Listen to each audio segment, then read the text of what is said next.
フォークに対してシャフトがまっすぐ入っているのか確認するために一度オイルを外して確認をします。このシャフトがまっすぐ入るかですよね。入りますね。ということはフォークのアライメントは出ています。これ OK です。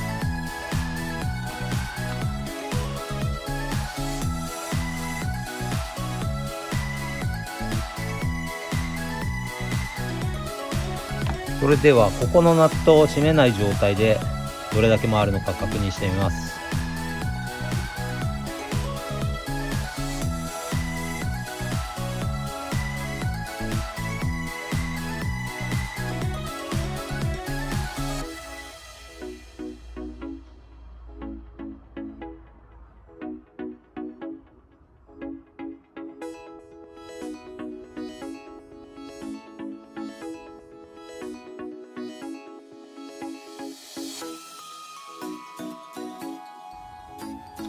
ナットを締めた状態です。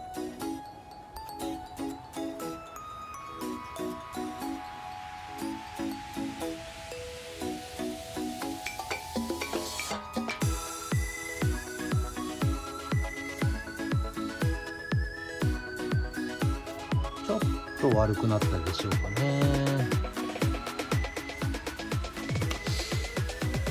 つまりですね、ナットを締めると周りが少し弱くなるということは、ベアリングの位置がねこうあるべきが、ここ締めると内側がちょっと、押されるわけで、アライメントがベアリングのアライメントがずれてんじゃないかなと想像されますね。触ってもね、特にベアリングがガタガタしてたりガタガタゴリゴリしてたりはしないんですよね。なのでベアリングの外側をちょいと入れてやればアライメント取れるんじゃないかなと思ってこれからやってみます。まずはダストシールを外してあげます。これベアリングのアライメント取るの僕も初めてなんで、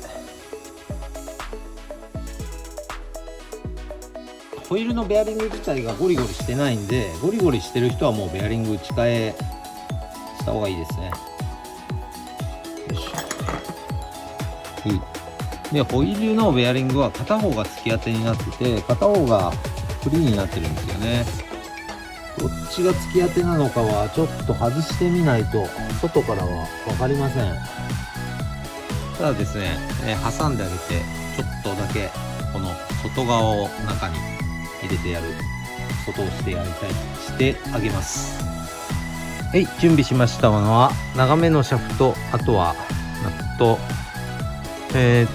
ベアリングの外形にあったモノタロウで買ったワッシャーですね。これが一番肝になると思います。あとはちょっと用になるかわからないんですけども、ワッシャーをホームセンターで買ってきました。でこちらがですね、もういよいよダメだと判断した時のベアリングです。2品番あるんですけども NTN の、買ってみました。6301の U ってやつですね。一応ですねレギュレーション HRC グロムカップはレギュレーション上ベアリングは純正を使うことが、義務付けられてるはずです。2品番あって僕が今ついてるのはこの黒い方ですね。ちょっと油で文字が読めないんですけども、もう1品番のベアリングがついています。こっからはまだ想像でやるしかないんですけど、どっちが突き当てになってるのかわかんないんですけど、ちょうどですねモノタロウで買ったこのワッシャー、なんとねこのベアリングと内径外径が一緒のものが売ってたんで買いました。1ミリちっちゃいやつ、外径が1ミリちっちゃいやつを買いましたね。内径が12ミリ、外径が35ミリを買ってます。なのでここにスポンと綺麗にはまりますね。これで両側から挟んでナットを締め上げてやるとベアリングはね外が内側に入るはずです。ちょっとやってみますかね。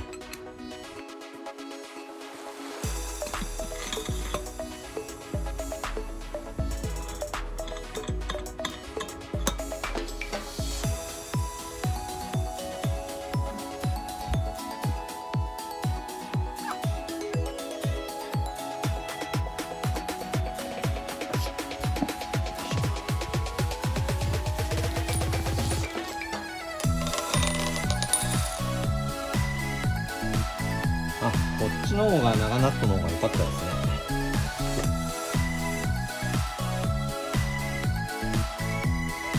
これ2個あった方が良かったです。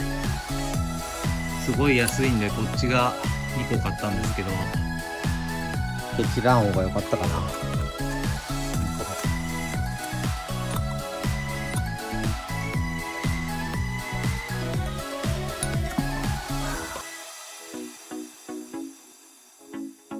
よし、あとはレンチでほんの少し締め上げてですね、ホイールの中でのベアリングのアライメントを取れるようにしてみたいと思います。いけるのかな。ここから立てた状態の方がいいんじゃないかな。こういう状態でやってみます。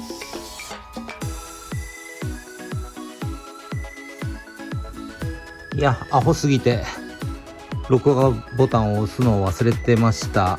ほんの少しですね、今、締め上げて元通りに組み付けたところです。いや、しょうがないね。ボタンを押し忘れるなんて本当に大失態。それでは車体に戻して確認をしてみましょう。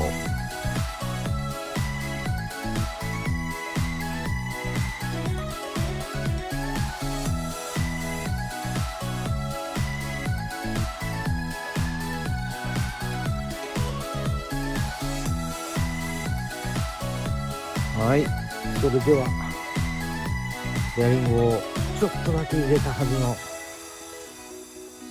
ホイール回るのか。ゴー。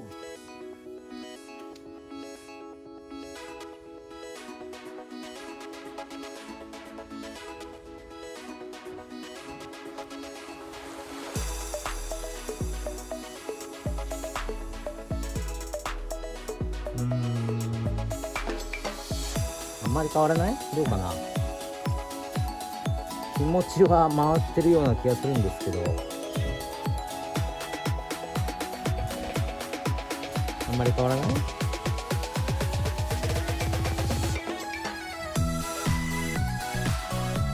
どうでしょうか。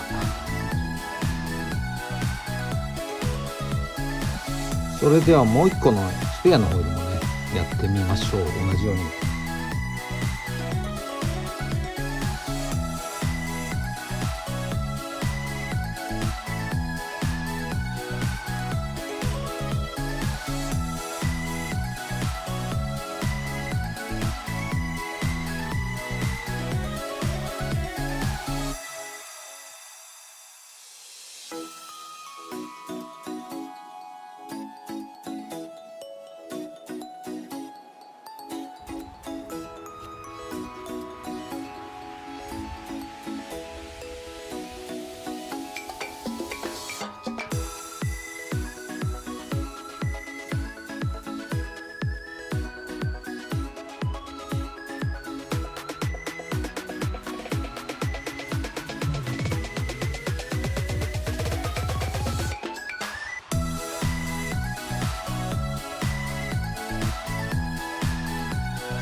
ということで今回はですね、この 12mm の